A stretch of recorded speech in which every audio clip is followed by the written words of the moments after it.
Two gods, two civilizations, two visions of absolute power. Zeus, the thunderous king of Olympus, who conquered the Titans and ruled from the highest throne. Ra, the eternal sun god, who carried creation through darkness and fought chaos every night.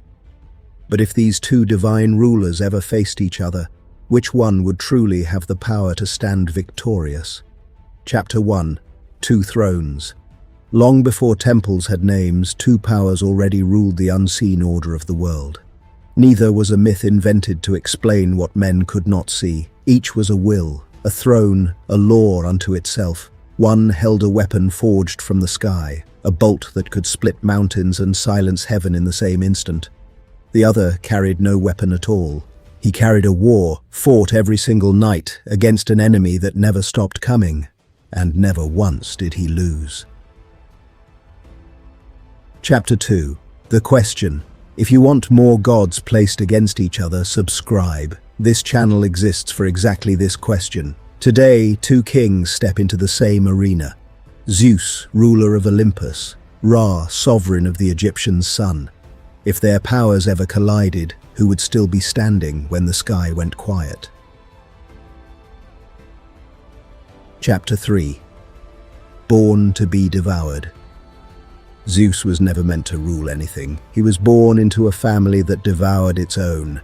His father, Cronus, swallowed each of his children at birth, terrified one would depose him.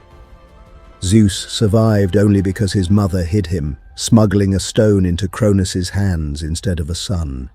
He grew in secret, on a mountain no map remembered. He did not inherit his throne.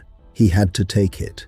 When he was strong enough, he freed his siblings from inside his father and declared war on the Titans.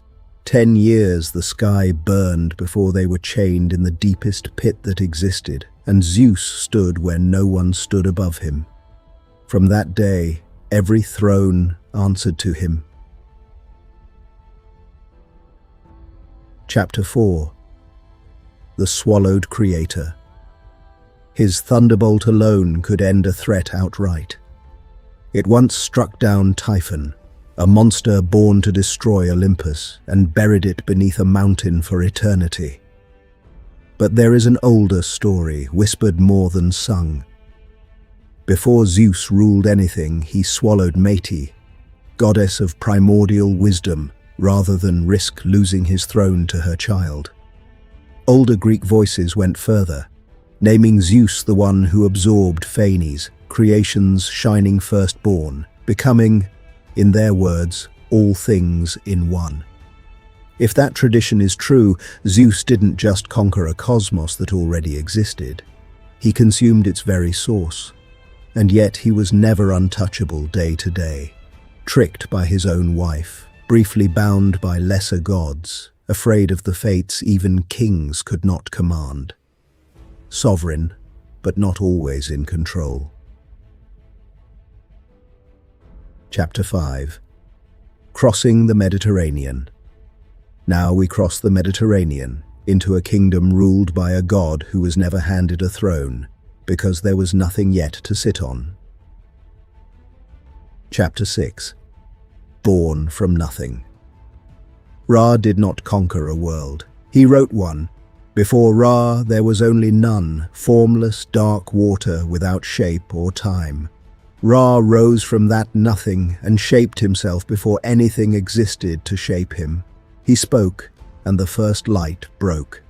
From his tears came humankind. From his presence came Ma'at, the order holding stars, floods, and every breath in balance. Zeus inherited a cosmos and wrestled it into submission. Ra was the cosmos before it had a name. Chapter 7. The Serpent and the Secret Name. Each night, his sun barge sank into the Duat, the underworld, where he met Apophis, a serpent of chaos, vast enough to swallow the sun whole and end the world in permanent night. Not a single battle, but a war fought fresh every night, without pause, since the world began. Every dawn, Ra won it again. But even the Sun King was not beyond reach. In old age, the myths say, Isis grew tired of ruling in his shadow. She shaped his own fallen spittle into a serpent and let it bite him. A poison no spell of his could name, because he could not cure what he could not name. He offered every secret except one, his true name, the seat of his own power. Only when the venom would not relent did he speak it into Isis's ear alone, and something of his unassailability passed from him to her. The Egyptians worshipped proof that existence could survive one more night, even for a god once made to bargain with his own name. Chapter 8. The Verdict.